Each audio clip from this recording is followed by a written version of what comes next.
নমস্কার বন্ধুরা, আজকের গল্প সাথে থাকো আর শুনতে থাকো। জলের আর এক নাম জীবন।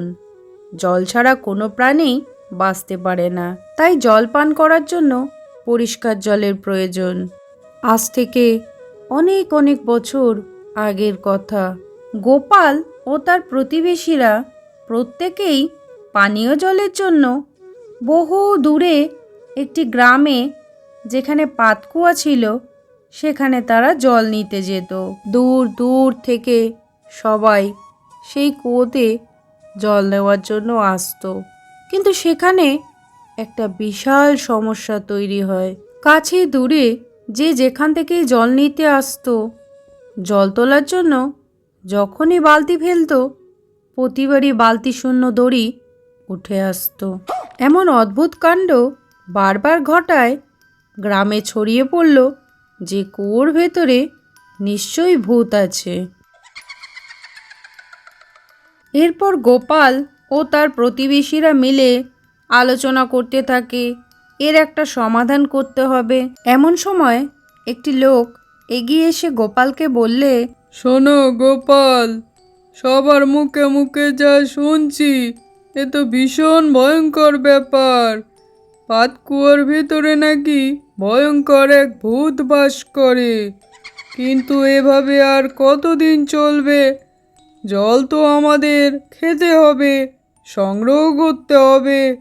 এর একটা বিহিত করো তুমি। আরেকজন ভদ্রলোক এগিয়ে এসে গোপালকে বললে, গোপাল দাদা, কুয়োর ভিতরে নেমে কুয়োটা পরিদর্শন করে দেখে আসার কথা চলছিল, কিন্তু কুয়োর ভেতরে নামতে কেউ রাজি হচ্ছে না। সবার একটাই কথা, কুয়োর ভেতরে ভূত আছে, নামলে পরে প্রাণে বিচে কেউ ফিরবে না। শুনুন, কাউকে আর কুয়োর ভেতরে নামতে হবে না। আমি কুয়োর ভেতর নেমে কুয়োটা পরিদর্শন করে আসব। আমার কোমরে দড়ি বেঁধে নামিয়ে দেবেন।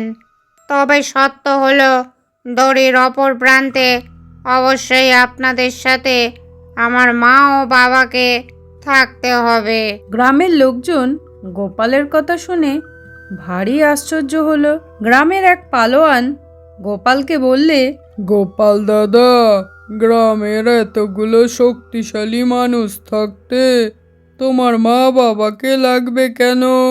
এরপর প্রত্যেকেই গোপালকে বোঝানোর চেষ্টা করতে থাকে। তখনই গোপালের মা বাবা এগিয়ে এসে বললে, বাবা গোপাল, পাতকুয়াতে নামিস না বাবা, ভূত পেট থাকলেও থাকতে পারে। যদি তোর কিছু হয় তাহলে কি হবে বাবা? গোপাল, তোর মা ঠিকই বলছে, নামিস না বাছা ওই কুয়োতে। মা বাবা, তোমরা কোনো চিন্তা করো না। তোমাদের আশীর্বাদে আমার কিচ্ছু হবে না। এই সমস্যার একটা সমাধান করতেই হবে। গোপালের শর্ত অনুযায়ী কুয়োর দড়ি তার বাবা মাও ধরে থাকবে। সেই শর্তে গ্রামের সবাই রাজি হয়। গোপাল সহ গ্রামের সকলে এবং তার বাবা মা সবাই মিলে চলল সেই কুয়োর দিকে। এরপর তারা গোপালের কোমরে দড়ি বেঁধে গোপালকে কুয়োতে নামিয়ে দিল। কুয়োর মধ্যে গিয়ে গোপাল তো ভারী অবাক। সে দেখল কুয়োর মধ্যে একটি বানর পাশে গজিয়ে ওঠা গাছপালাতে ঝুলে আছে। ওরে শয়তান বানর, তাহলে তুই দড়ি খুলে বালতি ফেলে দিতি। তুই হলি সেই ভূত।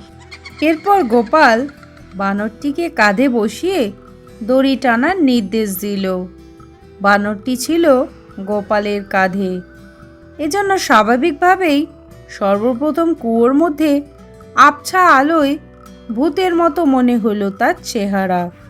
হঠাৎ করে ভূত দর্শন চেহারা দেখে সবাই মনে করলো ভূতটা বুঝি উপরে উঠে আসছে, আর তাই দেখে সবাই দড়ি ফেলে ছুটতে পালালো। কিন্তু দুজন ব্যক্তি দড়ি ছাড়ল না। তা হলো গোপালের মা ও বাবা। বহু কষ্টে ছেলেকে টেনে টেনে তারা উপরে তুললে। তার ফলে তাদের ছেলে গোপাল নিশ্চিত মৃত্যুর হাত থেকে বেঁচে গেল। তখন গ্রামের সবাই বুঝতে পারল কেন সে মা বাবাকে দড়ি ধরার শর্ত দিয়েছিল। কারণ পৃথিবীতে সবাই বিপদের সময় দূরে সরে গেলেও মা বাবা সরবে না। তাই বাবা মাকে সত্যি যদি মন থেকে ভালোবাসো, তাদের পাশে থেকো। ছোট্ট একটা গল্প এই পর্যন্ত শোনার জন্য আপনাকে জানাই অসংখ্য ধন্যবাদ। গল্পটা কেমন লাগলো অবশ্যই মন্তব্য করে জানাবেন।